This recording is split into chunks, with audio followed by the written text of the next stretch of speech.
Chapter 34, Only Steel Remembers. Sunny lay sprawled in the mud, gasping for air. The spell's subtle voice echoed softly in his mind. Your shadow grows stronger. Almost instantly, he noticed a faint shift. His body felt a bit sturdier, his vision a shade clearer, his skin smoother. The change was small but undeniable. What just happened? He had a hunch. Calling forth the runes, Sunny examined them. Shadow fragments, 14/1000. Before, he had 12 shadow fragments with no clear way to gain more. Now it appeared they accumulated automatically. By slaying enemies, he could absorb part of their shadows to strengthen his core. After some thought, he formed a working theory. Dormant enemies gave 1 fragment, awakened ones 2. But it had to be by his hand, direct kills only. For instance, the Mountain King's larva had given him a single fragment, and the slaver he'd killed, a dormant human, another. The Mountain King itself was an awakened tyrant with 5 cores, earning him 10 fragments. Adding in the Carapace Scavenger's death, he now had 14. Notably, he gained nothing from the deaths of Shifty, Scholar, and Hero, even though their demise was orchestrated by him. Apparently, the final blow mattered most. Or maybe summoning an ancient god worked too. It resembled the way Awakened advanced, except instead of collecting and consuming soul shards, Sunny's growth was instantaneous. But shadow fragments couldn't be saved, sold, or traded. No missions, trades, or services would yield them. If he wanted power, he'd have to take it with blood. So much for a peaceful path.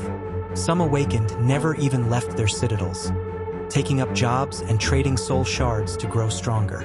But Sunny's method excluded that option entirely, irritating in a way. Still, there was a silver lining. Since his progress didn't rely on soul shards, he could freely use them as currency. Once he absorbed a shadow fragment, the shard remained behind, ripe for collection. That made him doubly efficient. He got the power and the loot. And then there was the core itself, because both he and his shadow were linked to it. Strengthening the core meant enhancing both of them. That doubled the return on investment. 1 fragment meant 2-fold growth, unheard of for a typical Awakened. Not bad. Not bad at all. Of course, survival came first. Shaking off his thoughts, Sunny turned to his memories. He noticed something new. Had he finally earned a weapon? Memory. Azure Blade. Rank. Awakened. Type weapon. Description. On this forgotten shore, only steel remembers. Ha! Cryptic. Sunny summoned the weapon. A slender, single-edged blade appeared in his hand, just over a meter long. It had a sharp, angular tip and a layered azure steel finish that shimmered with faint white sparks. The crossguard was simple, offering little protection. Had he known swords, he might have called it a Tang Dao. But he didn't. He just knew it was beautiful and clearly meant for slashing. He summoned his shadow, letting it wrap around the weapon. The steel darkened to a deep blue-black, speckled with glowing dots like stars in the night. Standing, he tested the weapon. It cut the air with a satisfying whistle. Now I finally looked the part. His gaze drifted to the corpse of the Carapace Scavenger.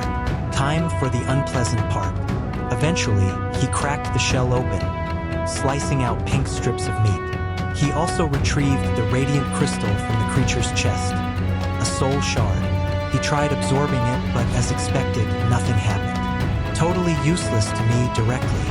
With a shrug, he stashed the meat and shard into a crude rucksack made from black seaweed.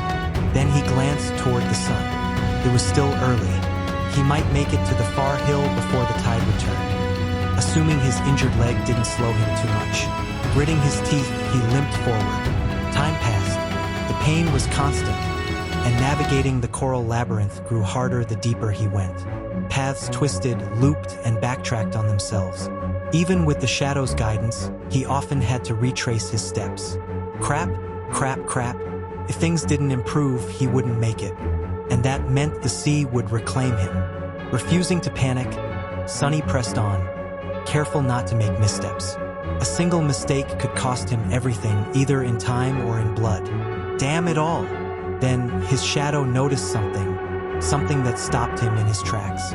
A little further down, the coral walls opened into a small clearing. There, walking calmly across the mud, was someone unexpected. Fair skin caught the light. A tall, graceful girl in a crude skirt and bra made of seaweed walked through the clearing. Her short silver hair fluttered in the breeze. It was her Nephis, the one they called Changing Star. She glanced back over her shoulder with calm eyes. In one hand, she held a strange golden rope. At the other end of the rope, carefully following behind, was Cassie, the blind girl.